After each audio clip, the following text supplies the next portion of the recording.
Hey guys, welcome to another episode of the Vinyl Den, your channel for record collecting by record collectors. My name is Nick. I'm Ian. And today we're going to talk about kind of an interesting topic, something I've thought about talking about a couple of different times. But today we're going to talk about our favorite or our personal Mount Rushmores of rock music.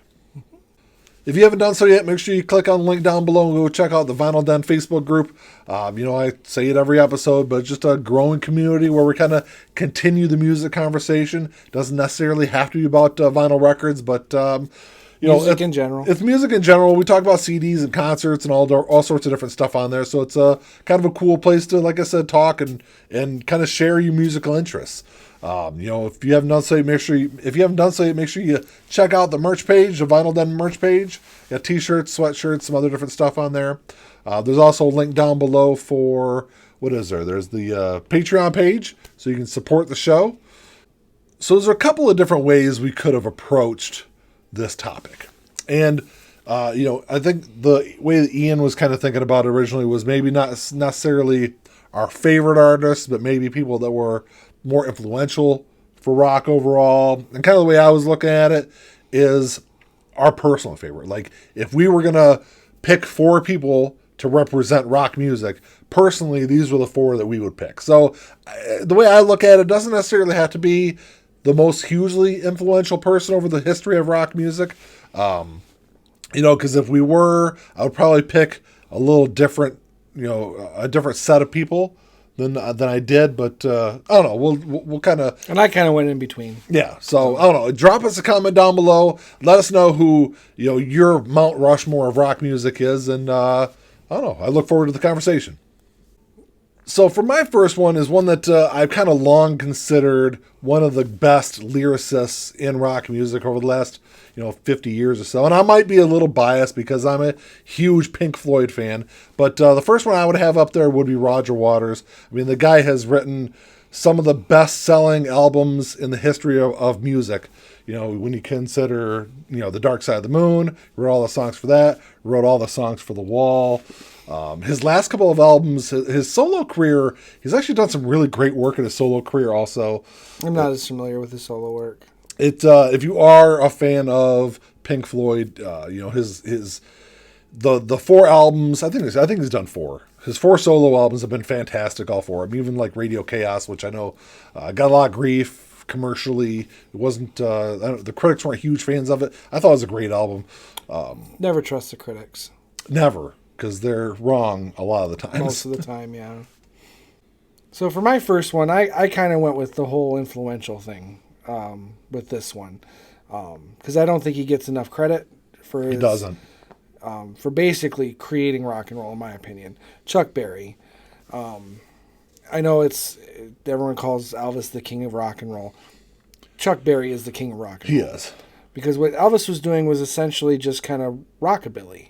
Mm-hmm. I mean, it was what eventually would become rockabilly. Chuck Berry was straightforward rock and roll, blues rock, and what really influenced a lot of the musicians that came after him. So I'd have to put Chuck Berry on there just because, like I said, I don't think he gets enough credit for anything. And Elvis was taking a lot of the stuff that Chuck Berry was doing and, kind of trying to make it a little more palpable to the mass public. So I think staying with the theme of hugely influential artists, my next one is Ozzy. Ozzy was a member of Black Sabbath, and Black Sabbath was kind of they were the godfathers of heavy metal. Mm-hmm. And I think there's really no denying what Ozzy's career has meant to rock music and heavy metal bands of the last 50 years, really. And and Ozzy was somebody that not only was hugely successful with Black Sabbath, but he also had a hugely successful solo career afterwards. So you can't really put it all on Black Sabbath and the success that he had with that band. Because the music styles were very different too. They were. Which had a lot to do with who Ozzy had working with him, but specifically Randy Rhoads initially, absolutely.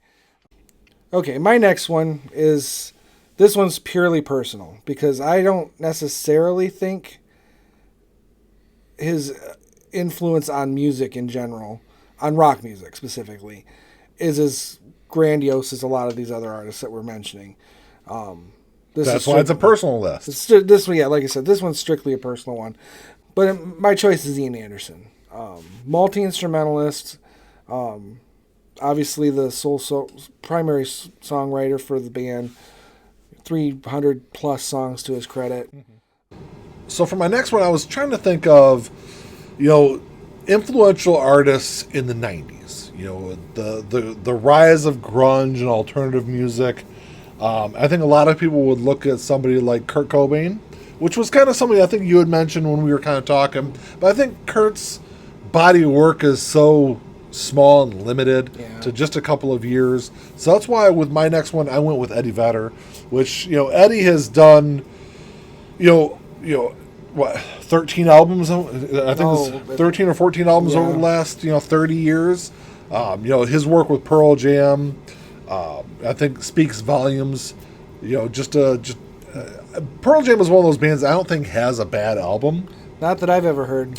And that, even the Temple of the Dog album that he was part of prior to the formation of Pearl Jam, I think it's kind of hard to argue with a lot of the influence that Eddie has had over the last 30 years in music. Like I said, that rise of grunge music and alternative rock through the 2000s and even into the early 2000s. I'm sorry, through the 90s and into the early 2000s. And going again to lyricists.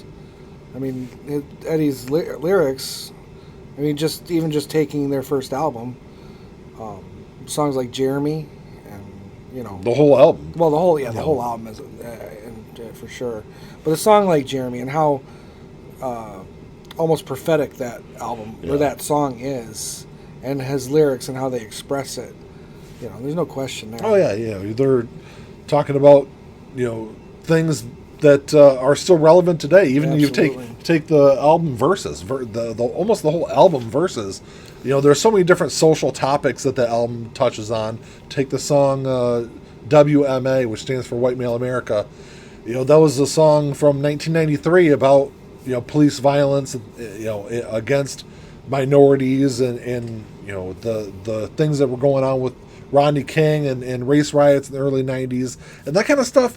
That song is still relevant today. Almost 30 years later. Almost 30 years later. Yeah. My next one is the lead singer of Counting Crows. I think I've mentioned many times, Counting Crows is my second favorite band of all time.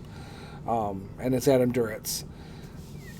I mean, lyricist, musician. I mean, I wouldn't say he's a, fantastic musician. He plays piano and writes music. I mean, he writes a lot of the songs by himself. Yeah.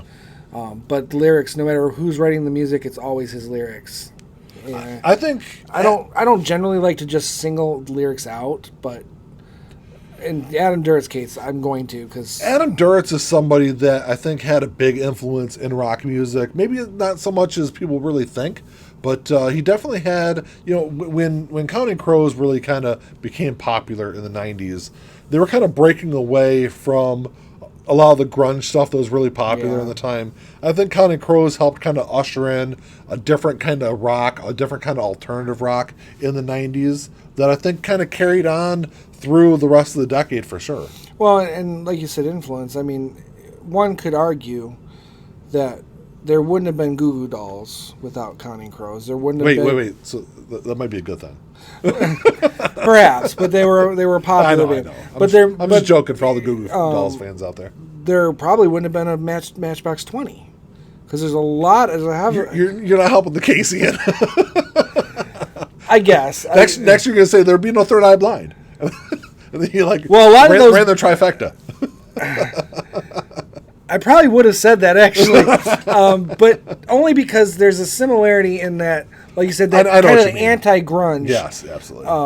Style of rock music. There was more of a musicianship to their Counting Crows far transcends all of that, and even did prior to that, but because they were in many ways pale imitations. Yeah, but you can't, a lot of the even to today where there's those kind of like rock artists that aren't like hard rock, but they're not necessarily like pop or soft music. They're kind of that in between. Yeah.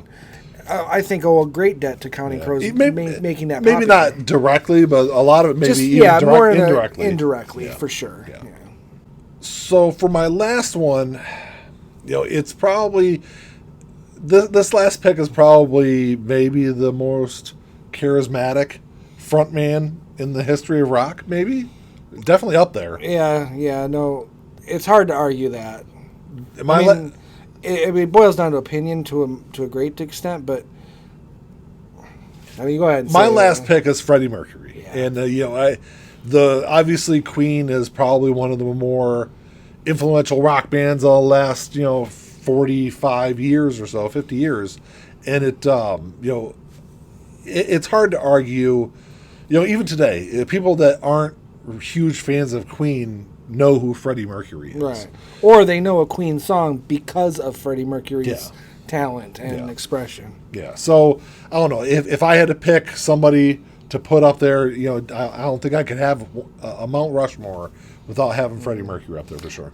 Well, we were talking, I think we should have multiple Mount Rushmores because it's so difficult to... Oh, I could do a Mount Rushmore of rock music. I can do Mount Rushmore of jazz. I can do a Mount Rushmore of punk. There's all sorts of different ways I could go. So, I mean, this is obviously a very general list, of course. But I agree. If I had another face I could put on mine, and arguably I could swap one or two of mine out, and Freddie Mercury's high on the list to belong on there for sure. My last one is probably not a controversial pick, especially when you're dealing with rock, but it would be Jimmy Page, because he's one of my favorite guitar players. Not mine also.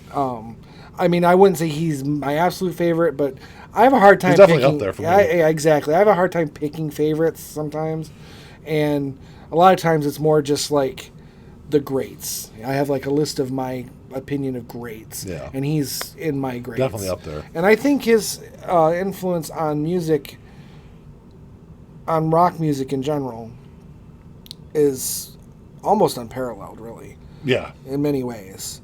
Because a lot of Zeppelin has influenced many bands. Even still today.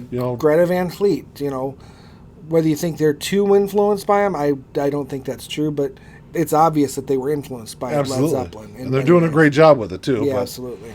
I think Jimmy Page is a great pick, for sure. Well, that's all we got for you today, guys. Thanks for checking the show out. Like I said earlier, drop us a comment down below. Let us know who your Mount Rushmore of rock music is. I think it's a great conversation because music in general is so subjective. Absolutely. And you can take 50 people, and 50 people are going to come up with 50 different lists of who they would put up there. And once in a while, you might see some common ground. Yeah, there's going to be some overlap. But it's very rare that you're going to find anyone who, if they had to really, sit down and pick a Mount Rushmore, would come up with the same list as anyone. And even when there is overlap, there's probably going to be overlap for different reasons. Right. People are going to pick, maybe pick the same artist, but for maybe different reasons or different periods of their career. So, I don't know. It's a really interesting conversation. Drop us a comment and let us know what you guys think. If you enjoyed the episode, make sure you give us the old thumbs up. Hit that subscribe button down below. Click all the links. Click the notification bell. That's all we got. Until next time. Talk to y'all later. Keep on spinning. Peace.